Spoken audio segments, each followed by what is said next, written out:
Merry Christmas, everyone. In this video, I will show you why silver will likely get a bid in 2021 by taking a look at the price action of other commodities and also the bond market as well. So, we'll be looking at 3 points of data. 1. The WTI crude oil. 2. Copper mining stocks. And 3. The 10-year yield. So, if all of this sounds interesting to you, keep it locked. Now, why do I think that silver bullion prices will soar?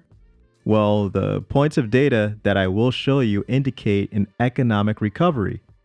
Now, when I say recovery, I'm not talking about in absolute terms. I'm speaking in relative terms. Relative to our current low GDP growth state that we're currently trudging through because of the crazy amount of debt that we've piled on top of ourselves.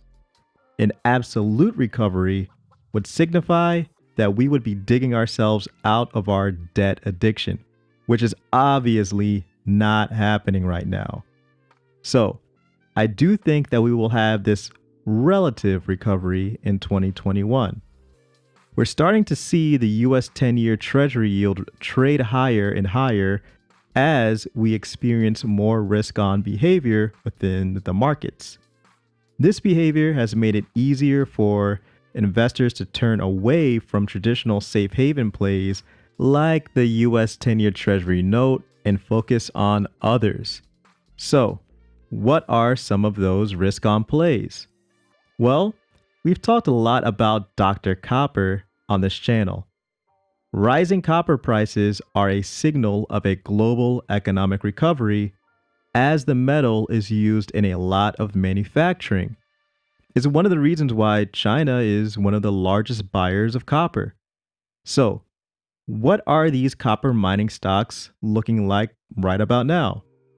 Well, as you can see, it's been up, and away for some time now, guys. These miners are making some moves. And of course, if these companies are getting back to work, they're going to need some fuel in order to assist them with that.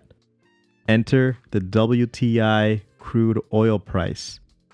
Now, oil is pretty interesting. Had a pretty rough year. It tanked early on in the year, but now it looks like it's ready to make a comeback, even in the face of a Biden presidency. Recently, the WTI actually made a pretty interesting move. It gave the economy the much sought out after Golden Cross. Now, guys, this time, this is different than that death cross that I mentioned in previous videos regarding gold and silver back in November. So with this, the shorter time frame simple moving average crossed back above the longer time simple moving average. So in this case, the 50-day crossed back above the 100-day moving average on December 8th. It struggled a bit back in late October when the 50 crossed below the 100 right before the election. But recently, it crossed back above, and since then, the WTI has the $50 a barrel price point in its sights. And for those of you who may not know, $50 a barrel is a key level as it's a break-even point for most producers.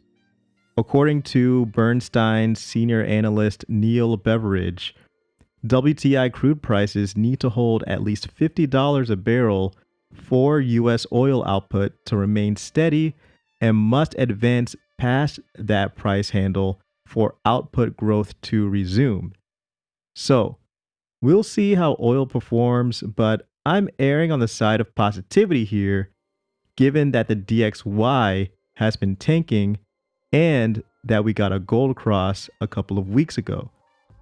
All of this means that industry will be churning back in 2021, and silver will be a beneficiary of this.